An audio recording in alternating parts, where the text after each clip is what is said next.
Salut tout le monde. Eh ben, vous devez vous dire, Pat, il est devenu fou. Pourquoi il plante des tomates à la tarière? Tout simplement parce que j'ai une tarière et j'ai des tomates. Et voilà, et plus sérieusement, en fait, j'ai j'ai différentes possibilités et j'ai choisi celle-ci parce que j'ai des plants qui sont relativement hauts. Vous savez, c'est les plants que je vous avais montrés, en fait, qui me restaient de rab, hein, par rapport à éventuellement une cata qui pourrait éventuellement arriver avec ce temps de merde que l'on a eu pendant des mois. Et maintenant, le beau temps arrive, l'humidité qui remonte et tout, voilà, les champignons qui vont débarquer. Donc, j'avais gardé ces réserves. Parce que les tomates qui sont plantées ici font vraiment la gueule, donc je m'étais dit voilà, j'en garde et puis comme ça j'en ai sous le coude au cas où. Donc là il me reste 14 pieds, des pieds qui ont donc une tige très effilée en fait, et pas une tige gaillarde. Et je me suis dit, tiens, même si je suis pas, j'ai jamais été vraiment convaincu par cette technique. Je le disais encore dernièrement dans la vidéo de plantation des tomates, que je pratiquais pas. Mais là, je me suis dit, ces plants, c'était pas prévu. S'ils sont perdus, ils seront perdus, tant pis. Et j'ai décidé de les mettre en terre. C'était pas prévu, j'en ai 14, donc je vais les mettre en terre et je vais les planter avec une tarière. J'ai sorti que la mèche de 10 parce qu'ils sont dans des godets de 8. Donc comme les racines sont complètement chignonnées là maintenant, c'est une horreur. Donc il va falloir que je déchignonne en fait ces racines. L'objectif c'est de faire un trou avec la mèche de 10. Normalement j'ai fait un test, donc on voit bien la tarière elle est plantée là. J'ai fait un test, donc ça rentre. Ce qu'il faut que j'adapte en fait la profondeur par rapport à la taille des plants de tomates. Et dans le fond, je vais y mettre une petite poignée de fumier de cheval. Et puis après, je vais planter.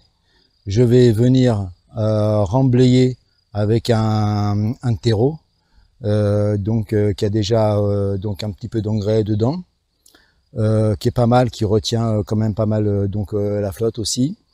Je vous dirai exactement ce qu'il y a en matière organique, en rétention d'eau. J'irai chercher le paquet tout à l'heure.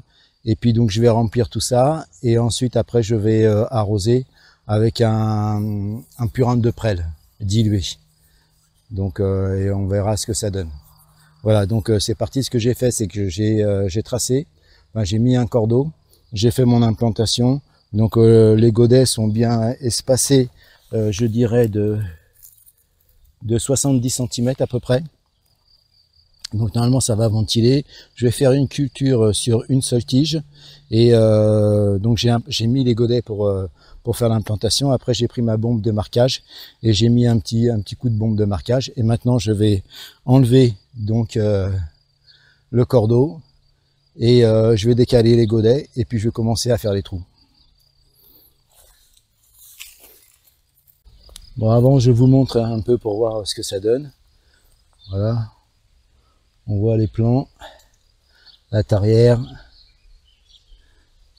donc la bombe de marquage.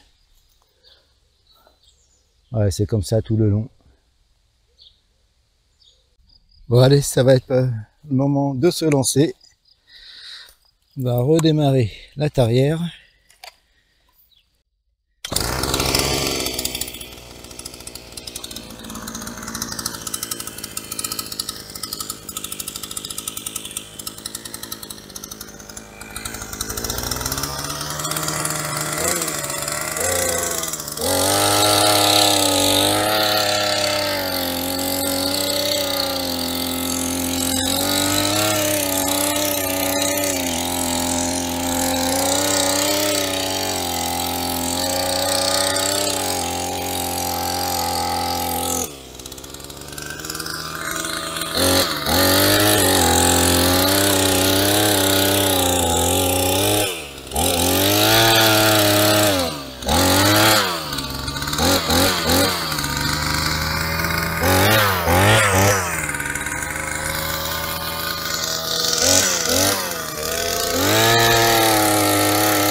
Bon, je coupe, je vais continuer et je vous reprends après.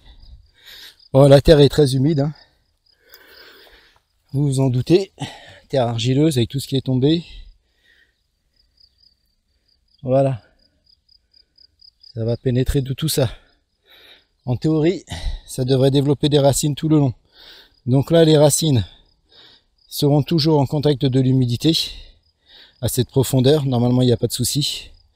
Et puis, par contre, là, cette profondeur, c'est fort possible qu'il n'y a pas de nutriments. Donc, je vais mettre, comme je vous disais, donc du compost. Ensuite, tout ça, le trou, il va être rebouché, comme je vous disais aussi, avec du terreau. Et les racines qui vont se développer, là, ici, en fait, iront chercher les nutriments. Bien, j'espère que ça fait un boulot assez correct. Donc, vraiment, la terre est très, très grasse.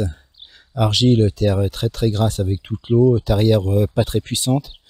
Et ben voilà, ça donne ce résultat. Mais en tout cas, les trous sont faits, hein. Donc, il y a peut-être de la terre qui est donc retombée. Il faut que je regarde un petit peu ce que ça dit. Et maintenant, je vais faire un test et on va voir ça. Si je mets la première, en fait, que j'ai déchignonné les racines, elle rentre bien, hein. Bon, voilà, je vais faire ça un peu partout, je vais vérifier tout ça, bien remouiller de nouveau correctement les godets. Voilà où j'en suis. Donc, j'ai mis l'amendement en fumier de cheval. Ah, j'ai dû enlever quelques petites mottes et tout. Maintenant, ce que je vais faire, c'est que je vais mettre à moitié donc du trou, et bien, je vais mettre le terreau et je vais arroser abondamment pour vraiment venir plomber en fait le trou, pour pas qu'il y ait de poche d'air au niveau des racines. Et je vous laisse lire la composition en fait du terreau que j'utilise. Voilà, ça c'est un terreau que j'ai pour 2,95 € les 40 litres. Et regardez comment il est, une fois qu'il est mélangé avec un peu de terre du jardin. Donc terre du jardin, terre argileuse qui a été tamisée pour garder l'humidité. Et maintenant, ce que je fais, c'est que je viens en fait remplir les trous à moitié à peu près. Comme c'est très fin, après je vais arroser et normalement ça va bien descendre au fond. Parce qu'il faut vraiment que ça descende bien au fond pour vraiment qu'il n'y ait pas de poche d'air. Parce que franchement, les racines c'était déjà tellement chignonné. Je me demande comment ça a pu vivre aussi longtemps dans si peu d'espace. C'est vraiment très résistant. Voilà, à présent, je plombe. Je me suis arrêté où? Ici, je l'ai fait. Non, ici, je ne l'ai pas fait. Je mets vraiment beaucoup d'eau.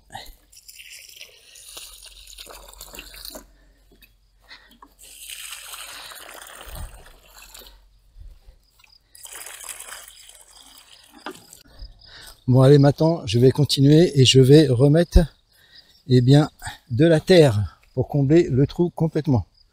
Pour ce soir, c'est terminé. Parce qu'il est déjà plus de 19 h. Et donc là, de toute façon, je vais pas pouvoir aller plus loin. Donc j'ai bien arrosé. En fait, j'ai remarqué que finalement, l'eau stagne énormément dans le fond. Hein, parce que là, on est vraiment sur un sol vraiment argileux, quand on pourrait faire de la poterie au fond. Hein. On est au moins à 50 cm facile. Hein. Je mets tout l'avant-bras en fait. Donc ouais, c'est quand même pas mal. Hein. Ouais, on est pas loin de 50 cm. Voilà, c'est planté à peu près à 50 cm. 50 à 60, ça dépend en fait si je suis tombé sur un caillou ou pas. Donc ce qu'il me reste à faire, c'est mettre des tuteurs. Donc là, j'ai des cannes de bambou. Je vais les tripler. Et idéalement, il aurait fallu que j'enfonce les cannes de bambou avant. Mais là, c'était chaud ce soir, j'avais pas le temps. Et ça, si j'avais enfoncé les cannes de bambou avant, il aurait fallu peut-être que je passe avec la tarière 250. Et là, vu comme la terre elle est gavée de flotte, franchement, j'aurais pas pu avec la tarière 250. Tarière 200, là, vous avez vu, c'était limite. Moi, c'est une toute petite tarière que j'ai. C'est une petite tarière qui me sert à faire des avants de trous pour faire certaines plantations, mais pas dans une période aussi pluvieuse que l'on a actuellement. Bon, puis là, j'ai vu que mes courgettes avaient attrapé le mildiou. Donc voilà, ça c'était vraiment prévisible. Donc ce soir ils annoncent de l'orage. Je sais pas trop, je ferai peut-être un traitement, donc bouillie bordelaise demain. Je vais refaire une passe un peu partout. Et ouais, il va falloir. Là il y a malheureusement, même si c'est pas terrible, la bouillie bordelaise, ça va être difficile de s'en passer là, surtout en prévention. Et là déjà, il va falloir que ça fonctionne en curatif. Donc parce que là je le vois bien, les fleurs, enfin les feuilles sont complètement asséchées. Ça y est, ça a été piqué un peu, puis maintenant c'est asséché, donc ça c'est sûr que c'est le milieu. Il y a les tomates qui sont juste à côté, qui sont fragiles. Celle-ci aussi, ça va pas sentir bon tout ça. On verra bien. Bien, là on est à J plus 2. L'opération est terminée, donc il me reste à faire quelques bricoles, c'est-à-dire enlever un peu la terre qui est remontée en fait avec la tarière, et puis venir y remettre un peu de broyat. J'ai mis des cannes. Alors je les ai pas triplées parce que en fin de compte le trou est vraiment petit et les cannes elles sont pas vraiment bien droites, ce qui fait que c'est pas facile à enfoncer. J'aurais trop blessé les racines en fait avec un trou de diamètre 100. C'était pas suffisant, donc j'ai mis qu'une seule canne. J'ai pris les plus grosses. Je verrai après plus tard si ça a besoin de renfort. Je trouverai une solution pour faire une triangulation en fait. Voilà, c'est comme ça que je vais essayer de me débrouiller. J'ai pas fait l'arrosage avec le purin de prêle, parce que ce que je voulais déjà dans un premier temps, c'était vraiment bien plomber en fait, et que le substrat que j'ai mis soit vraiment humide. Mais maintenant, je vais pouvoir venir le faire. Donc là, j'ai 2 bidons de 5 litres. Alors, pour ceux qui suivent la chaîne, vous savez, moi, je suis sur un terrain ici. J'ai la chance d'avoir de la prêle. Donc, ça pousse un peu partout. Donc, j'en récupère de temps en temps 1 kilo. J'ai un seau de 10 litres. Je laisse faire monter tout ça. Après, je filtre. Je stocke ça dans des bidons et j'utilise donc à raison de 10%. Donc pour un arrosoir, 1 litre, que ce soit en foliaire ou soit en arrosage. Mais la plupart du temps, je l'utilise principalement en foliaire. Là, je vais tester en arrosage pour vraiment renforcer la base de la plante. Et puis là, j'ai fait un traitement aussi. Donc je vous disais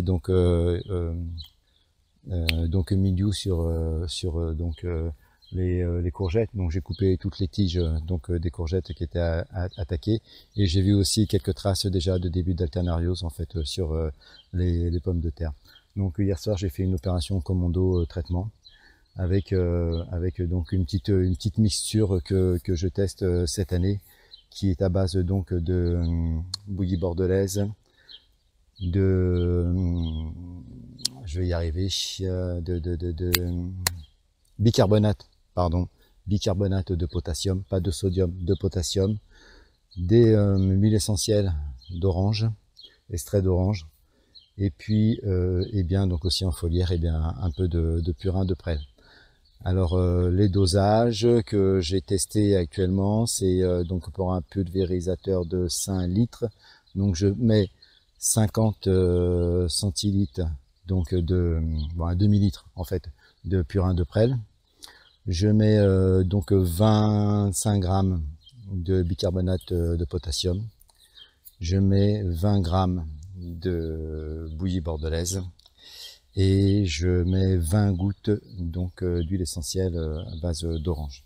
Voilà, c'est la petite mixture, le petit cocktail préventif. Donc vous voyez, la bouillie bordelaise, elle est vraiment sous-dosée, mais j'en mets quand même un tout petit peu. Donc normalement, la bouillie bordelaise pour les tomates, c'est 20 grammes au litre pour une surface de 10 mètres carrés.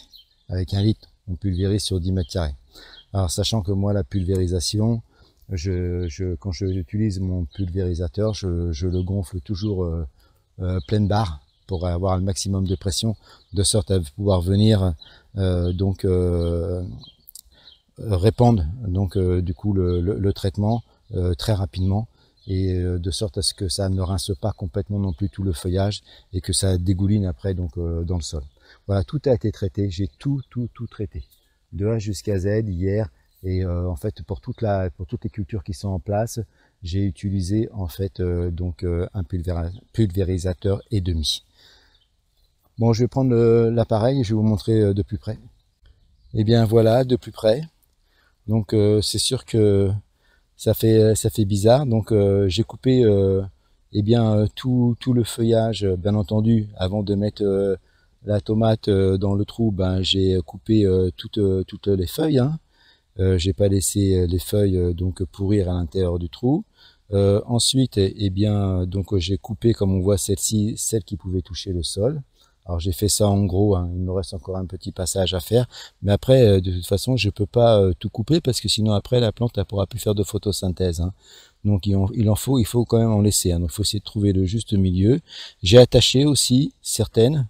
Donc là, on est sur des cœurs de bœuf. Hein. Donc le cœur de bœuf, toujours le feuillage un peu retombant. Là, l'impression qu'elles sont déjà fatiguées dès qu'elles se lèvent le matin. Et donc voilà. Donc là, il va falloir revenir un peu au niveau de l'arrosage au début.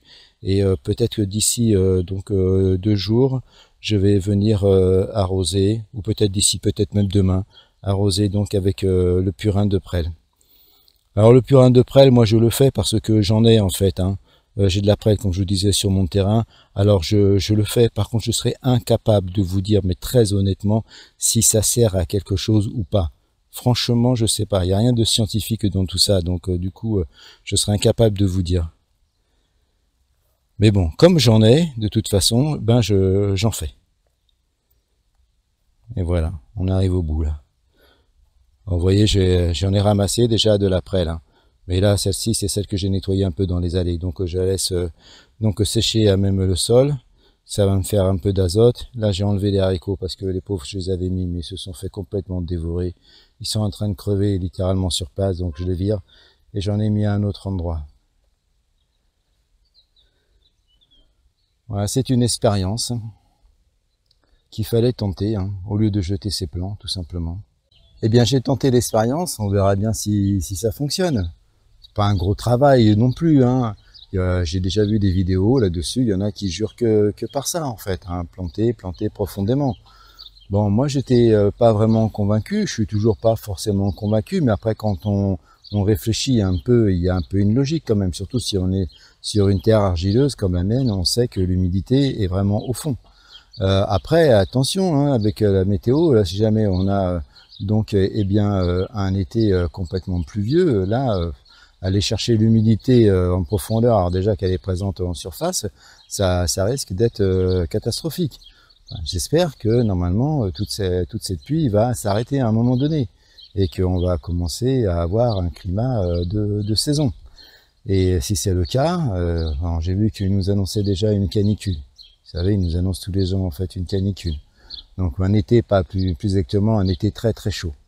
Mais en fait, dans même pas 15 jours, on est en été. Hein. Et pour l'instant, le mois de juin, c'est un peu mal barré. Hein. C'est pas terrible hein, la météo. Hein. D'autant plus qu'avec Météo France, ça change tout le temps. On a l'impression qu'ils sont devenus totalement incapables de faire des prévisions sur une huitaine de jours. Moi, ce matin, par exemple, avant-hier, pour aujourd'hui, ils annonçaient pas de flotte. Donc c'est aussi pour ça que j'ai fait le traitement. Hier soir, donc ils annonçaient en fait très nuageux. Et ce matin, je regarde la météo, ils annoncent des orages. Donc des orages donc le matin. Finalement, je me dis c'est quand même bizarre. Il n'y a pas un pet de vent, il n'y a rien du tout. Des orages, j'y crois pas. Et donc bah oui, il n'y a pas eu d'orage, il n'y a pas eu d'averses. C'est pas des orages, des averses orageuses. Donc ça devient vraiment n'importe quoi Météo France. Je ne sais pas si vous suivez la météo, mais si vous avez en fait des informations quali sur où c'est que vous trouvez la meilleure météo, je sais pas moi, est-ce que les maraîchers ils ont une météo spécifique, est-ce que vous avez des informations là-dessus, je pense que ce serait bien en fait de partager pour tout le monde, pour qu'on puisse essayer d'avoir quelque chose d'à peu près fiable, parce que franchement c'est compliqué hein, de mettre en place des cultures, de savoir si on peut traiter, si on peut pas traiter, parce que faire un traitement, si tout est rincé dans les 24 heures et tout ce qu'on a mis se retrouve dans le sol, c'est franchement nul quoi. Donc Météo France, franchement, alors hein, c'est pas facile de prévoir la météo, on est d'accord, mais vraiment c'est de pire en pire. Là franchement avec les temps, on voit bien qu'ils sont complètement largués par rapport au modèle et par rapport aux changements que l'on subit actuellement. Bon allez, petite parenthèse terminée. Voilà, donc à suivre donc l'évolution dans le tour d'horizon du potager. Donc j'avais dit que j'en ferais un sur mi-juin. Donc voilà, ça va arriver entre le 15 et le 20 dans ces eaux-là. Et je vous tiens au jus pour tout ce qui concerne l'évolution. Et notamment des tomates là plantées comme ça à la tarière. On verra bien ce que ça dit. À ce qui paraît, en Italie, j'ai vu des témoignages là que des personnes sur des vidéos disaient qu'en Italie, ils les plantent très profondément. Ils laissent donc monter la tomate avec donc des longues tiges, quitte à avoir des tiges assez frêles en fait. Et soit ils les plantent profondément, ou soit ils les couchent à une vingtaine de centimètres du sol. Donc là, les coucher à une vingtaine de centimètres du sol, c'est pas forcément aller chercher l'humidité, c'est donc forcer la plante à développer donc eh bien toute sa tige qu'elle développe, forcer la plante à développer le long de sa tige donc des racines pour aller capter en fait les nutriments qui se trouvent en surface. Et puis donc après, quand on a la méthode comme celle que j'ai fait là, bah, ça combine en fait les deux. Après c'est un petit peu plus de boulot parce qu'il faut creuser quoi, tout simplement. Mais voilà, on verra. Vous me direz, dites-moi ce que vous en pensez. Est-ce que c'est un truc de barge? Est-ce que vous avez déjà testé ou pas? Qu'est-ce que vous en pensez, vous? Voilà. Ah oui, une chose aussi que je voulais vous dire. Si vous êtes arrivé jusqu'au bout, vous aurez l'information. C'est que il y a une page une page Facebook donc du potager de la mode de pâte. En fait, ce que j'ai fait, c'est que j'ai ouvert le droit, parce que je l'entretiens pas cette page en plus, j'avais créé au début, mais finalement j'ai trop de choses à faire, je pense pas à l'entretenir régulièrement. Moi je suis toujours isolé à vous montrer en fait ce que je fais, comment ça se passe dans mon potager, et puis en fait sur YouTube, on peut pas poster des commentaires avec des photos pour que vous puissiez me montrer vous. En fait, finalement, qu'est-ce qui se passe dans votre potager? Alors, donc, du coup, je vais vous donner l'adresse de cette page Facebook, si vous avez Facebook. Et puis, comme ça, vous pourrez aller sur cette page et vous connecter et publier vos propres photos pour qu'on puisse communiquer ensemble, pour que vous puissiez, en fait, montrer aussi, vous, comment ça se passe dans votre potager, que je sois pas le seul en fait à vous montrer, parce que parfois il y a des personnes qui me font des commentaires qui me disent moi j'ai fait comme ci, j'ai fait comme ça, ou je fais comme toi, mais finalement il n'y a pas de visuel, donc c'est sympa aussi de pouvoir partager des choses. Alors je vous mettrai la page donc dans le descriptif de la vidéo, ou soit dans le descriptif de la vidéo, et puis aussi dans un commentaire épinglé. Voilà, ceux qui ont l'information, c'est ceux qui suivent les vidéos jusqu'au bout. Allez, salut les amis, je vous dis ciao et rendez-vous dans une prochaine vidéo cette fois-ci. Allez, bye.